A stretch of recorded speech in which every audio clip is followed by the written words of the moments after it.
You probably already seen the video that went viral of Representative Jasmine Crockett absolutely crushing Marjorie Taylor Greene at a hearing.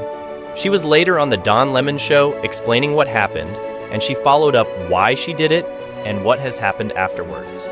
If you happen not to see the video, here it is. Do you know what we're here for? You know we're here about AG. I don't think you know what you're here for. Well, you the one talking about. I think your fake eyelashes are messing up. No, what you're ain't reading. nothing. Hold on. Listen. How dare you attack the physical appearance of another person? Are your feelings hurt? Her words down. Aw. Oh, girl, baby girl. Oh, really? Don't even play. Baby girl? I don't think we are so. going to move and we're going to take your words down. I second that motion. I'm just curious, just to better understand your ruling. If someone on this committee then starts talking about somebody's bleach blonde, bad built butch body, that would not be engaging in personalities, correct? A what now? Chairman, I make a motion to strike those words. I don't think that's Hold on. part I'm of the. trying to find clarification on what quality. Chairman, motion to I strike had no those idea words. what you just said. After the video went viral, she talked with Don Lemon and made some comments that were not only extraordinary, but brought to truth what Trump did to the country when he was president, and what would happen if he becomes president again. Don then read an email that brought it home with the impact and difference Crockett can make in this election. This interview is a game changer and should be another viral video. Watch this. That would be the thing that would go viral and cause songs and things like that. But if I sit here and talk about the fact that the president wants to give $400 a month to people so that they can move into houses because he understands that the interest rates are high, that's not going viral. Or if I talk about the fact that the president has done $7 billion for HBCUs versus the $253 million that Trump did not want to reauthorize, not initiate, but reauthorize. He didn't want to do it until somebody said, well, President, we can invite all of the HBCU presidents and we can take a photo. So he's like, okay, great, I'll sign it then, right? Like, the fact is, he has a record that has been harmful towards Black people, and anything that has been done that he has been credited with, it wasn't initiated by him. It wasn't a policy that he actually wanted to do. This was something that was done by House Democrats or Senate Democrats. And he just decided to sign into law because he saw an opportunity to be able to market on it. And I don't know how people forget that we ended up with the pandemic. It's so astounding to me that no one really remembers that when we had President Barack Obama, we had an Ebola breakout. And I remember it because it was down in Texas. But you know what? That administration was able to contain and make sure that this did not become an international incident.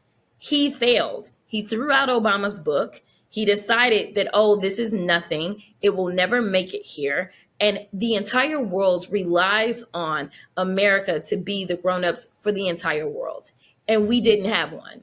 We could have saved some of your cousins, brothers, sisters, mothers, if we did not have Donald Trump. And the final thing that I'll say on this is that there are a lot of people that are really upset about the war and about the president's handling of the war as it relates to Israel and Gaza.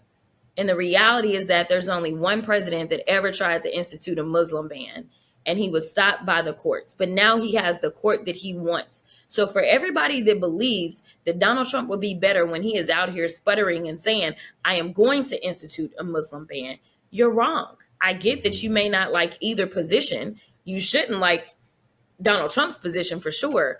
But that's not, you're not hurting Joe Biden by not reelecting him. Joe Biden is in his 80s and has his bag. Okay. You're not hurting him. You're hurting yourself. Let me read this. And this is from a prominent African American. And I'm not going to tell you the name, but I'm going to read that. This was sent to me.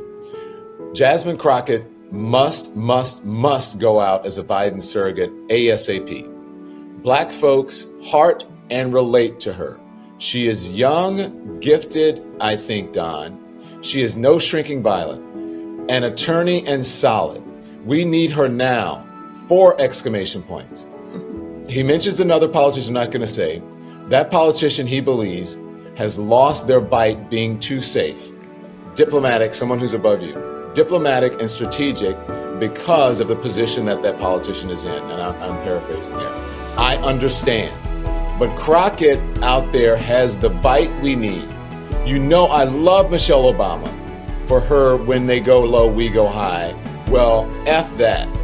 And MAGA have taken this country to a new low, and we must, and he's a Democrat, I'm not, I'm an independent, just so you know.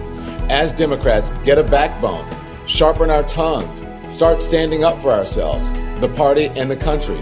So when they go low, fake lashes, we dig a hole for those MFers, bleach blonde, bad built butch body, and keep it moving until we can vote and get rid of this bunch of misfits running this country.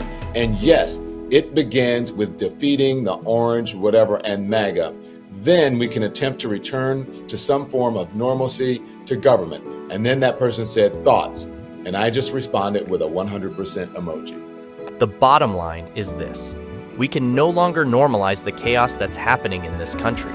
We can no longer look the other way while the extreme right MAGA radicals slowly take over our daily lives. Day by day, they are becoming more radical, extreme, and intrusive. They're forcing us to think their way or else agenda has to end. We need to get back to normalcy. The only way we can do that is to make sure that Donald Trump does not get back into the White House.